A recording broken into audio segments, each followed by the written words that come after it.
सावित्री नदी ही किंजलगाव, शिरगाव आणि मुठवली या गावांसाठी जीवनरेखा मानली जाते. पण ती आता रासायनिक दूषित पाण्यानं भरली आहे. या दूषित पाण्यामुळे ग्रामस्थांचं आरोग्य मात्र धोक्यात आलंय. हे पाणी पिण्यासाठी वापरणं तर दूरच, त्याच्याजवळ जाणंही धोकादायक ठरतंय. या परिस्थितीमागे महाड औद्योगिक विकास महामंडळाचा निष्काळजीपणा आणि त्यांच्या कारखान्यांनी नद्यांमध्ये रसायन मिसळल्याचा आरोप ग्रामस्थांनी केलाय. सावित्री नदीच्या दूषित पाण्यामुळे येथील पर्यावरणावरही गंभीर परिणाम होतोय. नदीतील मासेमारी व्यवसाय हा पूर्णपणे ठप्प झालाय आणि जैवविविधतेवरही संकट आलंय. जलचर प्राण्यांचे अस्तित्व धोक्यात आलं असून नदीतील पाण्याचा रंग बदललाय. या समस्येचं गांभीर्य लक्षात घेऊन तात्काळ उपाययोजना करण्याची आवश्यकता आहे.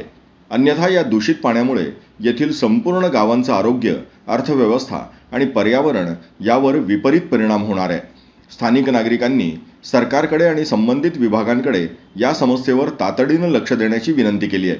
अन्यथा मोठ्या प्रमाणात आंदोलन करण्याचा इशारा यावेळी ग्रामस्थांनी दिलाय.